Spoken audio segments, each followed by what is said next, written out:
What's up guys, welcome to Void of Disc Gaming, your channel for fresh Arena of Valor content, and I just recorded a video that I need to share with you guys. I know it's getting old, it's Baldum all over the place, but he is just the pick that I usually take if I'm playing support in the ranked matches, because he's so plain solid.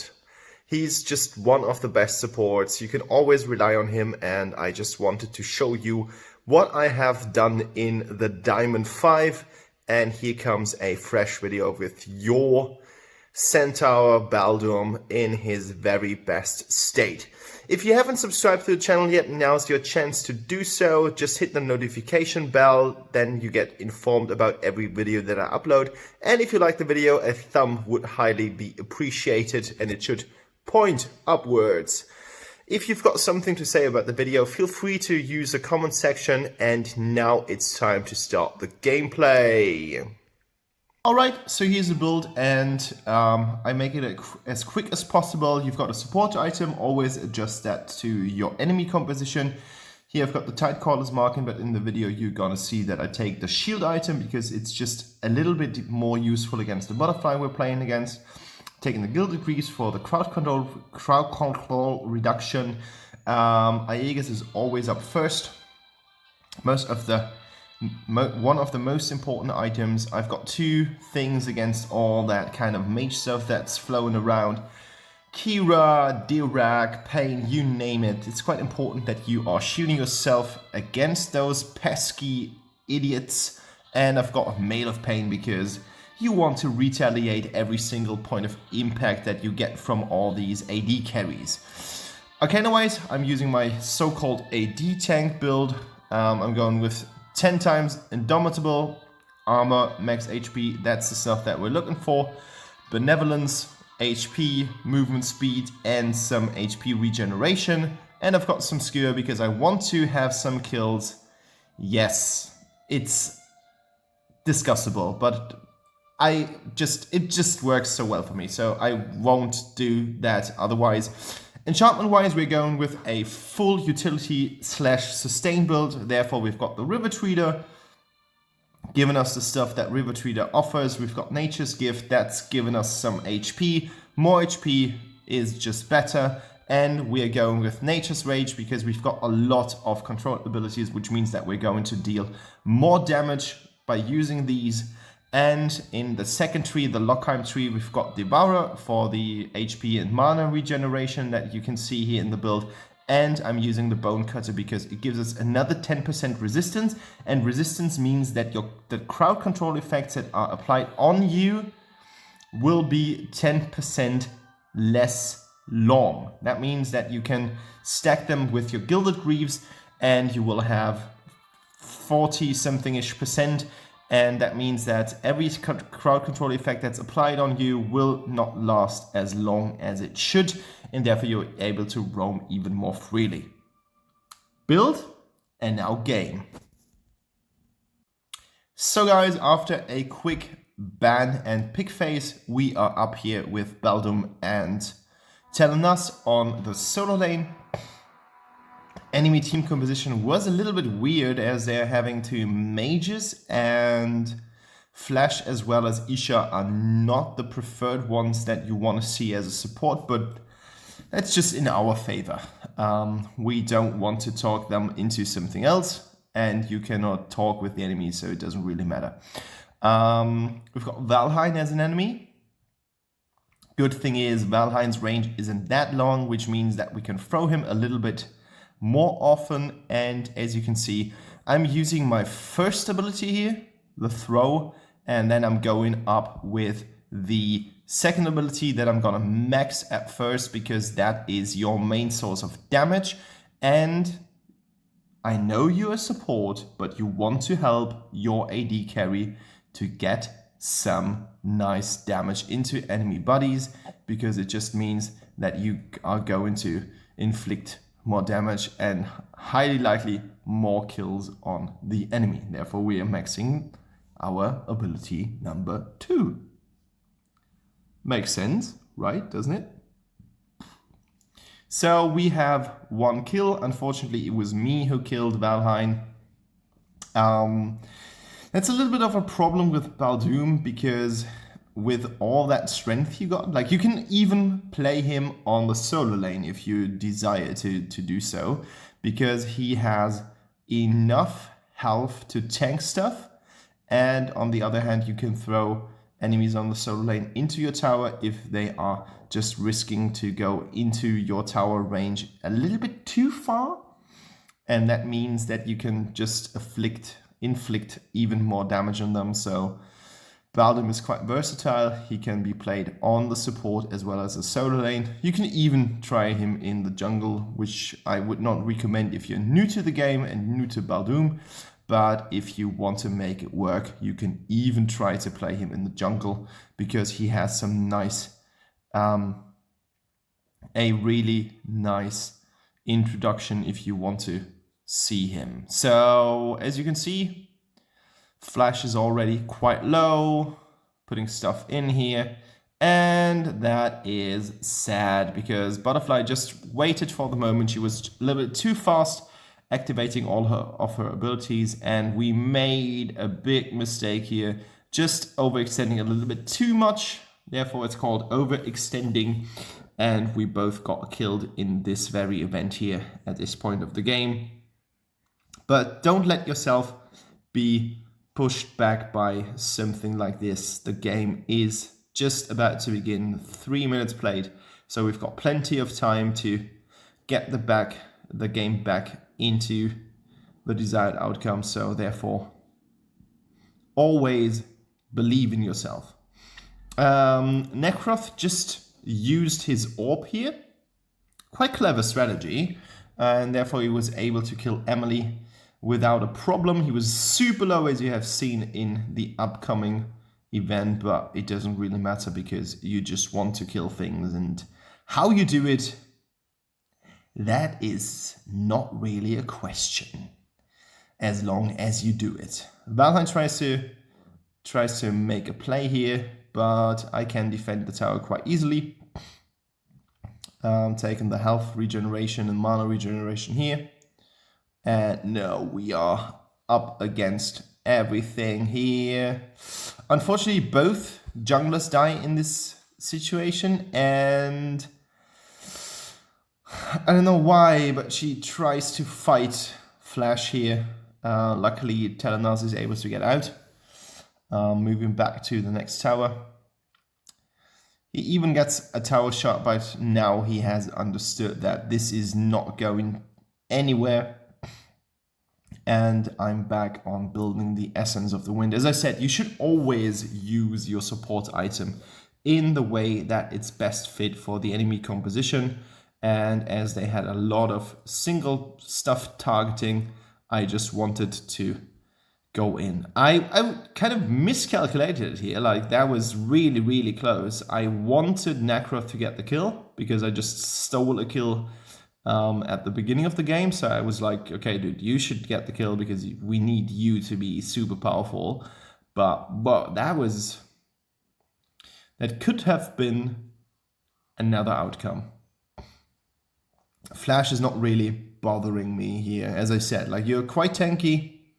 You've got the regeneration part, so I'm fighting him a little bit. He gets a shield from his passive, but I don't really care about it. My only outcome was to get things into the tower, and I think I made that move here. So, well, she just popped.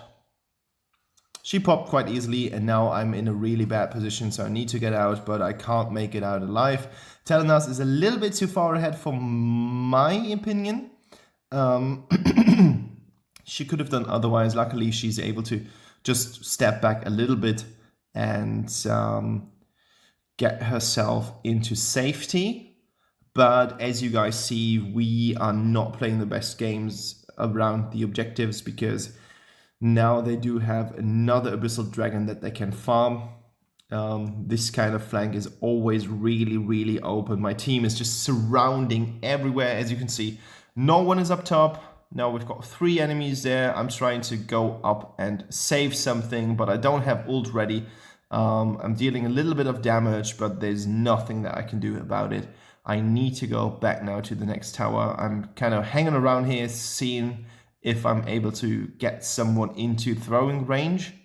But now they're even in our jungle and I can't do a single thing about it. And yeah, you should not expose yourself in this situation. I'm doing it nonetheless because I just want to save this other tower. Getting Isha into my ult, which worked actually quite nice, but then I can't do anything against it. Now I need to go back to base. She used her ult here. I see the tower health, but it's not worth a try. I can't do anything against it because my team is just basically all over the place, but not in the place where they should be. They're not responding to any ping that I'm making in the game, so I just decided to let it go. To let it go and to let them do whatever they wanted to do. So yeah, fair enough. I'm using my shield here to shield the D-Rock. He is the damage healer of the game, or he will be the damage healer of the game. So I was shielding him, gotten really nice double kill. Like that situation just kind of changed things, but not in the best manner. D-Rock should have kind of tried to save something here, but he doesn't have ult ready. Like ult would have been really nice here if he would have had that laser beam. He could just have easily gone through their armor and just take some lives, but unfortunately, I don't know if he doesn't have it ready. Like you can see that from this little mark above his head underneath the map. If it's green, you know that your enemy, your team member has ult ready, but he doesn't. And now we just had a third Abyssal Dragon being taken by the enemy team. Let's see if that helps them. So now we defeated something. I'm throwing stuff around, pressing shield, using ult. And I was just using this kind of like the first tree of the Gaia standard because I want to free up some space. The auto buy system just gave me a lot of stuff that I don't really need. So I was taking that back, and right now we're going just back in that game. And look at that. That was so nice. And now we turned the tide of the battle into a 15-15. The kill ratio was in favor of the enemy team beforehand, and now we're taking this tower with ease. 9 minutes played. And Baldum is just so good. Like I just love this kind of play that he is offering to the game. He's super tanky, he does a lot of damage, he's got some utility, so in my opinion, he's just one, if not the best support in this game. Using my ult here to kind of set back the enemies, and I just sacrifice myself here for the team.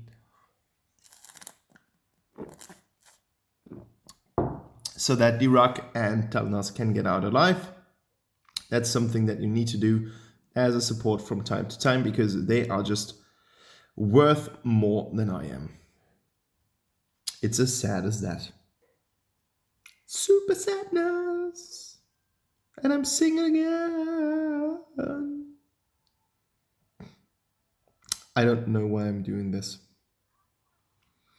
So this is a rank match, as I said before, and as I said, like Baldum is just so plain solid. Like if I don't know what to pick, I always pick him, because every other thing would just be some kind of experiment, and I don't want to have something like that in a rank match where I just want to win. Like usually it's all about the fun. I don't really care about the outcome of the game, but in this case I want to win. I want to stress my performance even further, and therefore I'm taking something that I'm used to, and therefore you guys are gonna see another Baldum video in this channel, on this channel. Prepositions, super important in English. So D-Rock is about to attack the tower. Unfortunately, he doesn't really have the damage to do something if he's not going in for a cannon minion, and now we have a Emily.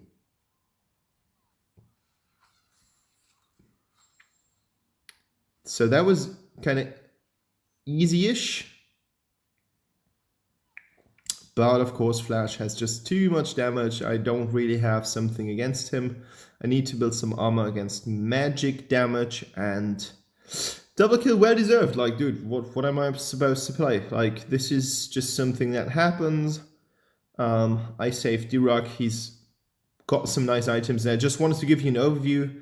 And there you can see that I'm the last one in the pack, but also Emily, which is kind of sad because she's a solo laner and she should be a little bit ahead of everyone else. But then Flash plays like some kind of hybrid mage supportish person. If you want to see the result, just stop it at this point of the video and you will see what they were able to play. Oh, there's a mosquito in here. And I got it. Thanks.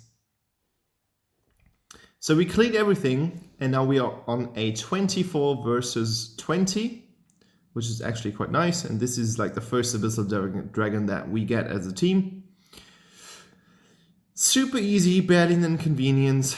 And now we are about to make some approach on the tower. Taking Mail of Pain here because of pesky butterflies and Emily's and things like that, and oopsie, just popped something again. So now we've got 13 assists. Game is actually now looking really nice. Like beforehand, I was kind of like, okay, how is this going to evolve? It looked different before, but now we are approaching that tower. We don't have minions yet, but here they're about to come. Enemy team wants to report things, but we don't really care. Look at that, like that was the damage combined from D-Rock and me. Almost half health, and I'm still standing. And Tankyness was able to wreck the first inner tower. Super important, like that's something that you want to achieve, and I can't let Emily into our lines. That's just not something that's supposed to happen. And of course I'm dying because I was pulled back, but it doesn't really matter because the rest of my team is still alive despite Tankyness. Again, Flash gets a double kill, but that's not really worth mentioning because we do get the onslaught, and now we are about to get the Darkslayer. And you want to have Darkslayer because Darkslayer gives you a really nice dragon, and we all love dragons since Game of Thrones. And this one is not taken by zombies, like that's super important. Super low Isha. Super low Isha. Necroft getting some stacks. He's got a really nice gold lead with 11k. Like he should always be full build around that time, and yes he is. 13.52, 13.510 or something. Well desired outcome, and now the full pack is about to arrive. Da-da-dum, da-dum. I got me some nice flash. I mean that's a problem, like you can't really hold back. Like if you're about to approach the enemy, you just need to finish the game, like even if you get the kill. But you're well suited to do so. Like that's the problem of Baldum, but on the other hand, it doesn't make anything better or worse because you just want to have this kind of stuff happen. And now we've got D-Rock healing everyone else, and now we're about to approach the last single tower. And we got it! And basically now it's just a matter of time when we are about to win the game. And we are also dealing damage on the core right now. So that was it. Nice game again. Baldum is just so plain good. Like, I don't know why someone would play anything else than Baldum. He's just one of the nicest characters. He's got a really nice package. And now you can see that I'm actually on Diamond 5. Skipped it quite fast, but I just wanted to show you that I've done a good job. Dirk was the man of the game. He was doing really, really well with 12 kills. and only 2 deaths. That's his build. Here comes the details. I tanked quite a lot with 34.1% damage taken. And yeah, that was the game. Thanks guys for watching. See you on the battlefield.